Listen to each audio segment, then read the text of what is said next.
Downturn in the global stock markets unleashed a selling frenzy on the local exchanges earlier this week. Now, this came as a record-breaking loss on Wall Street on Monday extended into a global rout, dropping Asian stocks into a sea of red on Tuesday. Now, although U.S. stocks rebounded on Tuesday, experts say the slide may have underlined how volatility has returned to markets. And before we sit down with an expert to talk more about this, let's first check on what's making the news at this hour with our Devin Whiting at the News Center. Hello, Devin. Hi, June. Well, let's start with the latest arrivals from North Korea as the clock ticks down to the opening ceremony of the 2018 Winter Olympics in Pyeongchang. In the morning, almost 300 North Koreans crossed the Customs, Immigration, and Quarantine Office at Dorasan Station, just south of the border. Ji Myung-gil has the details. A North Korean delegation of 280 members led by Pyongyang Sports Minister Kim Il-guk arrived in South Korea on Wednesday morning. The delegation is comprised of 4 officials from the North National Olympic Committee, 229 cheerleaders, 26 taekwondo demonstrators, and 21 journalists. North Korea's cheering squad, taekwondo demonstration team, and journalists will stay at the Inje Stadium Hotel in Gangwon-do Province. North Korea's cheering squad, popularly known as Army of Beauties, will be attending and cheering at Olympic matches that have either South or North Korean athletes competing. Their routine includes singing, dancing, and sometimes using fans as props to bring out more cheers and excitement among spectators. The North cheerleaders first appeared at the 2002 Asian Games in Busan. The North Taekwondo team will conduct joint performances with South Korean counterparts in the host cities of Pyeongchang and Sokcho, as well as in the South Korean capital of Seoul. On Friday, Pyongyang will send a 22-member high-level delegation to South Korea led by the regime's ceremonial head of state, Kim Yong-nam, for a 3-day visit. Kim, who is the head of parliament in North Korea, will attend the Pyeongchang opening ceremony, which will also be attended by U.S. Vice President Mike Pence. Kim will be the highest-level North Korean official to visit the South in 4 years. While in the South, the high-level delegation will likely attend the United Korean women's ice hockey team's match on Saturday and even possibly meet with President Moon Jae-in. The North participation in the Games is widely seen as a diplomatic maneuver by Pyongyang as it faces growing international pressure and sanctions over its ongoing nuclear and missile provocations. Ji Myung-gil, Arirang News. It's the third and final day of the South Korean Parliament's interpellation session. Today, top government officials will be questioned on matters regarding education, culture, and social issues. Rival parties are expected to clash over a government proposal to create an independent body tasked with investigating officials, lawmakers, and even the president. Another area of dispute is the fielding of a joint Korean women's ice hockey team at the Olympics, with the opposition likely to criticize the government for what it claims is overall incompetence in preparing for the Games. Rival lawmakers are also expected to bring up the issue of sexual assault following claims of harassment by female prosecutors, which have brought the Me Too movement to Korea. Korea's finance ministry laid out plans to boost the country's services sector by investing more in research and development. It also plans to relax regulations and sees the services sector as having a high potential for innovation and job creation. Kim Ji-yeon reports. During a meeting led by Finance Minister Kim Dong-yeon on Wednesday, the government laid out plans to boost the country's research and development funding in the services sector. It plans to increase R&D to $4.6 billion over the next 5 years, with the aim of bringing the country's level of software-related tech to 90% that of other developed countries by 2022. From the allotted budget, the government plans to spend nearly $715 million this year, up more than 16% from last year. It aims to encourage innovative growth to boost the local healthcare and services sectors so that they create more economic value and jobs.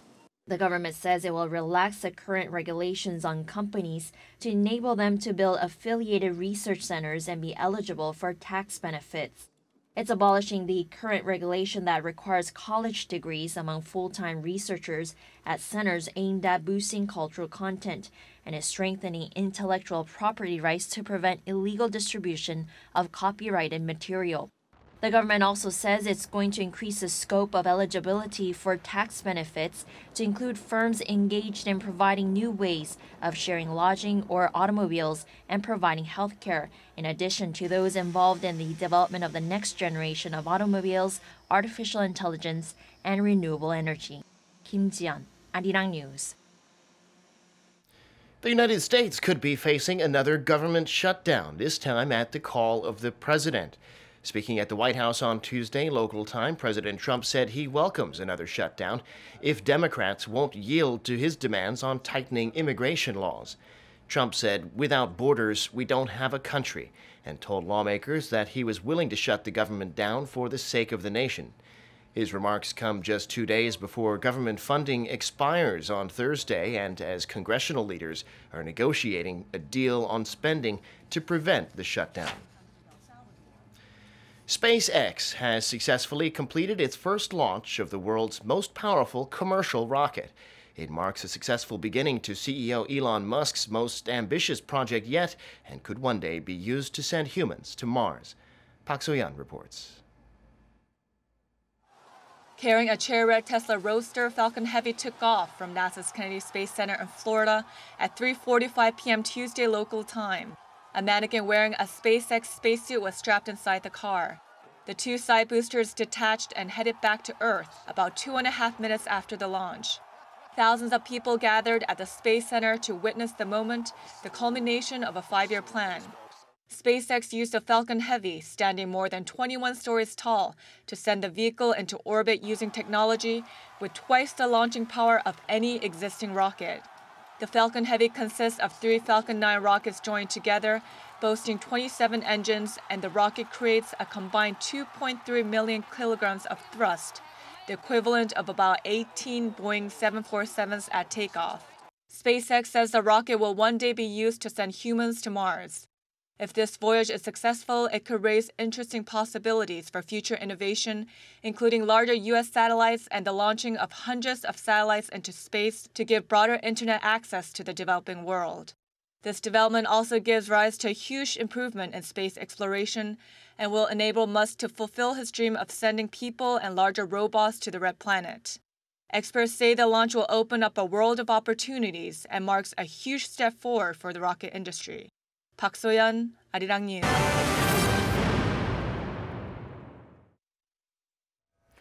So stocks here in Korea fell yet again on Wednesday despite a big turnaround on Wall Street. Korean shares had already fallen to a 6-week low before the main index lost another 2.3% today. Our Kim Hae-sung reports. Korean shares down again. The benchmark Kospi closed at 2396, down 2.3%, wiping out early session gains of up to 1.3%. The junior Kosdaq also fell by 3%, closing at 830. It was the 4th straight session of declines despite a bounce-back rally on Wall Street. U.S. stocks posted sharp gains in a wild trading session on Tuesday. The Dow added 567 points or 2.3% to close at 24,912. The S&P 500 fell as much as 2.1% before finding a floor and closing 1.7% higher at 2,694 for its biggest one-day gain since November 2016.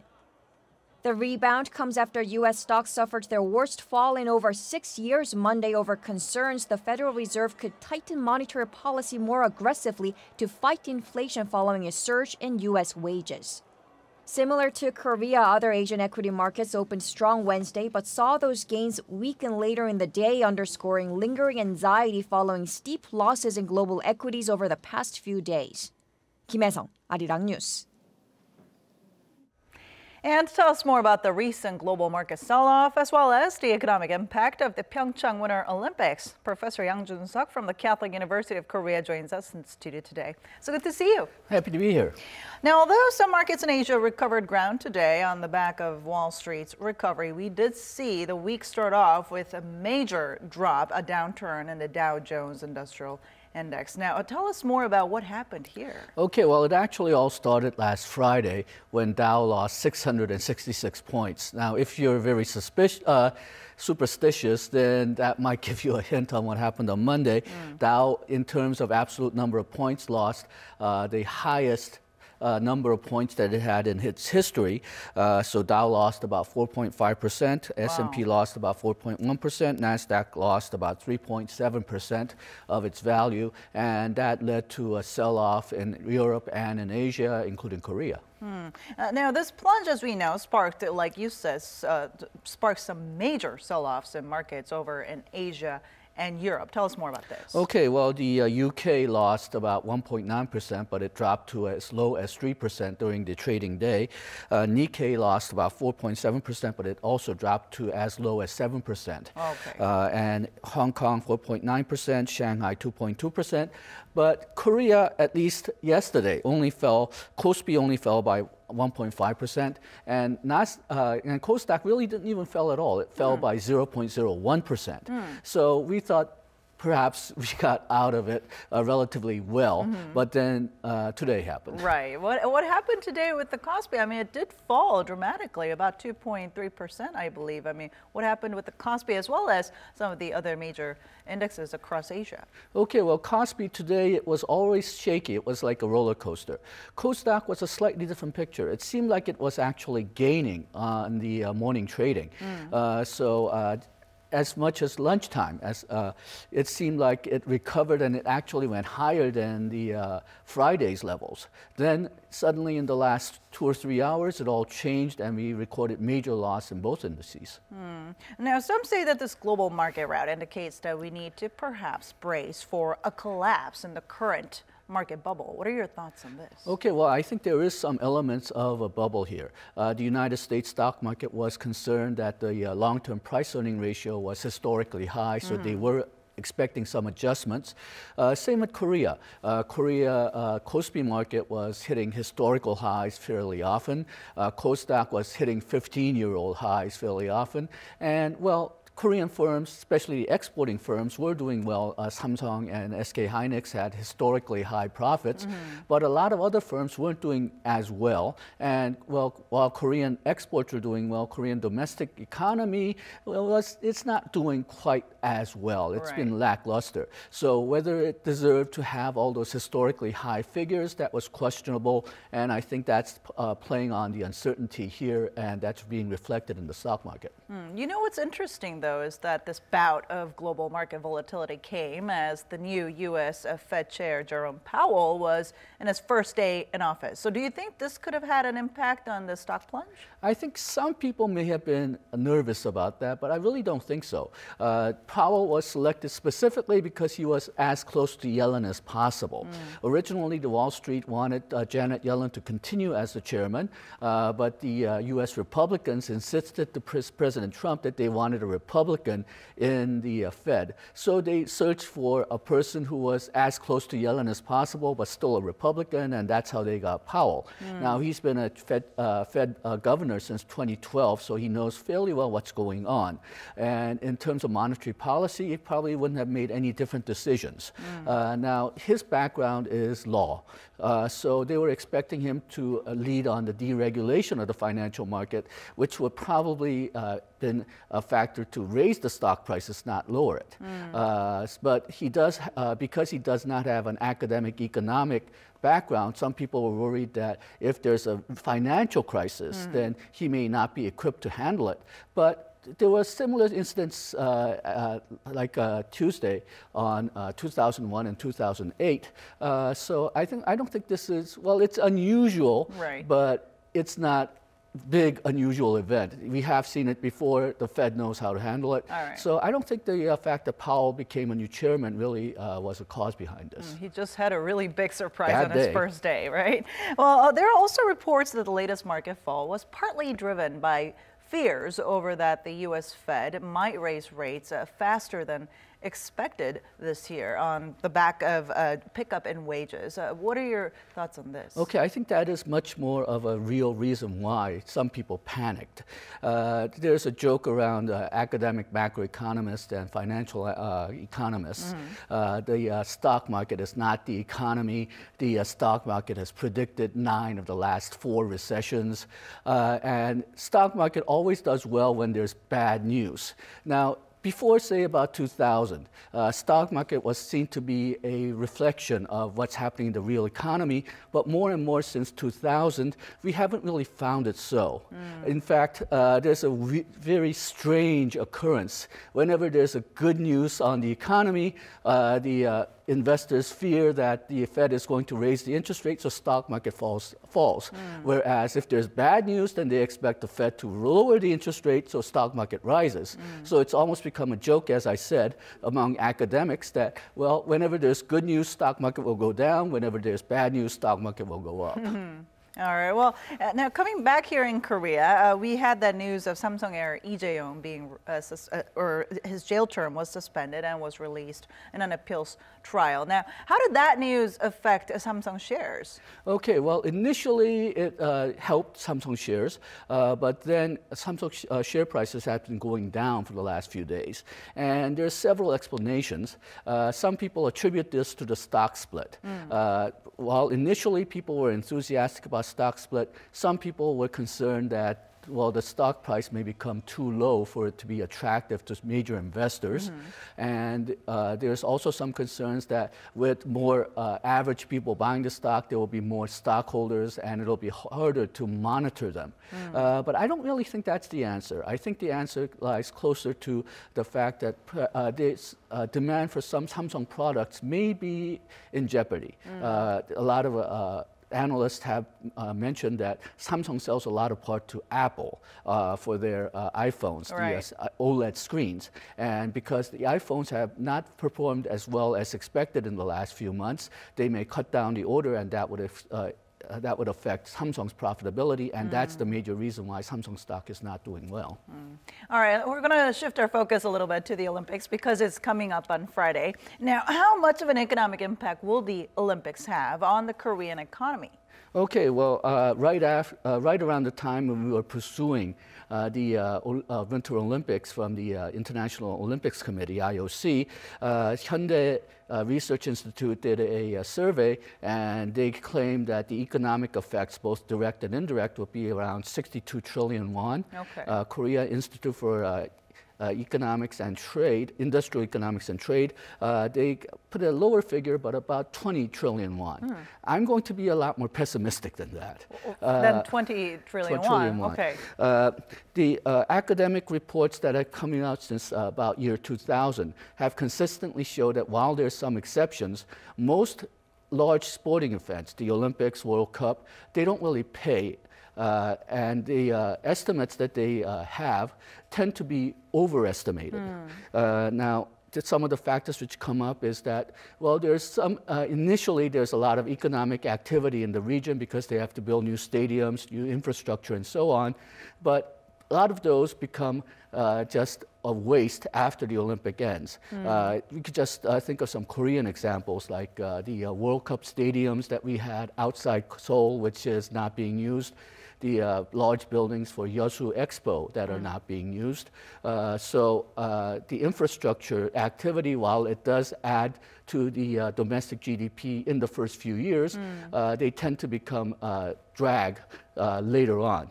And then the sort of intangibles from the Olympics or large sporting events, like we will have more tourism later on, they don't usually become realized because, well, sometimes the countries don't really take care to maintain the high level of tourism, or people are interested in the Olympics, not necessarily where it's being held. So those type of intangible benefits tend to be overestimated. So as we know, North Korea is also participating in the Pyeongchang Olympics. So at this point, we're wondering, would this have an impact on South Korea's future credit ratings? Because we know that the risk factor stemming from North Korea has been somewhat eased because of the North's participation in the Pyeongchang Winter Games. Okay, again, I'm going to be a bit pessimistic here. when we had increases in danger from North Korea because the belligerent statements that are coming out, it really didn't affect the stock market or credit ratings all that much. So there's no reason to believe that the opposite effect will take place when the belligerent statements wind down a bit. And also a lot of people are expecting the belligerents to restart after the Olympics. So unless this really becomes a long-term peaceful prospect, I don't think it's going to affect the credit ratings all that much. All right. Well, now there are concerns, like you said before, with the Olympics and the host country holding it. And of course, there are worries that South Korea could fall into more debt after hosting the games, because we have seen countries before in the past that have gone through that path. So what are some of the ways that Korea could do in order to make sure that that doesn't happen, and also, I guess, grab in as much as economic benefits as it can as it hosts the Olympics? Okay, well, in some ways it's already too late because, well, if you look at the Olympic events or World Cup events, the people who take most of the revenues are actually the International Olympics Committee or the FIFA. Of the money left over, well, we've been trying to invest in infrastructure that can be used after the Olympics as much as possible. The KTX to Gangneung, for example. So that will probably help us a lot.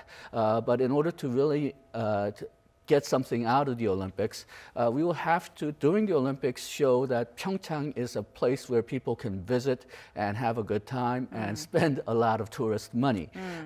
Usually, as I mentioned before, countries which thought the Olympics would kick up their tourism, that didn't really happen because, well, people were more interested in the Olympics than the place that was being held. And a lot of that is actually in the control of foreign media. So it may be too late now, but we should really try to get the foreign media to look at the Pyeongchang area and see how good it is for tourism, and perhaps put less emphasis on the Olympics, more emphasis on the region. But again, for foreign media, that's going to be very difficult. Well, have we seen any successful cases, I mean, that we could kind of take after? Okay, one of the very few places where they actually had ended up in black are places like Atlanta, Salt Lake City, Utah, and Los Angeles. Strangely enough, they're all in the United States. But the method that they used was they depended a lot on contributions from businesses. And again, most of the revenues go to the Olympic Committee. So these are contributions made to the community rather than to the Olympics. And then they used as much as existing infrastructure as possible. So they did very few new construction. And that helped considerably reduce the money going into the Olympics. What were some of the failures then, I guess, we saw? Okay, well, just the last Winter Olympics, the Sochi Olympics, because they hurried construction, we all heard about how shoddy the dormitories were, how shoddy they didn't even have dividers in the toilets. Oh gosh. So those, even though they spent a lot of money on those construction projects trying to get it done as quickly as possible, it's become virtually unusable. And you not only see that in Sochi Olympics, you see that a lot in, as I mentioned, even in Korea we had it in Yeosu. The worst case that we had was in Montreal. They spent a lot, 1976 Olympics, the Montreal city went into such a debt to do construction projects to get the Olympics that they didn't pay it off until well into the 2000s. Oh, wow. So that's the thing that we want to get away from. But do you think the government has some kind of countermeasures in place if that does happen, something like in Sochi? Okay, well, I think the government hopefully planned for this in the first place. So the opening ceremony is being held in a temporary building that's designed to be taken down after the Olympics. Okay. So they didn't pour that much money into infrastructure as much as some of the other Olympics. And then, as I mentioned before, a lot of the infrastructure that's going into the Olympics are ones that we had planned in the first place, like KTX trains to Gangneung. Okay. So that will be useful even when the Olympic ends. we had planned to have KTX there anyway. It's just that Olympics made us do it faster. So the increase in cost is probably going to be fairly minimal because of that. And some of the infrastructure that we have are being covered by the private businesses. Hopefully, if they find enough tourists, then they'll be able to make a profit on it. But that really depends, again, on how Pyeongchang is going to be seen overseas. Rather than, we can emphasize the Olympics as well as Pyeongchang, but if they only emphasize the Olympics, then Pyeongchang may not get the tourism boost that it's hoping for. All right. Thank you so much for your insight today. Thank you. And that brings us to the end of our show. And we have news coming in that North Korean leader Kim Jong-un's sister, Kim Yo-jong, would be making her way to the South for the Olympics. And we'll have more updates on who might we be expecting at the Olympics just in time for the Olympics on Friday. And thank you so much for watching, and see you soon.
Pyeongchang Winter Olympics. Arirang.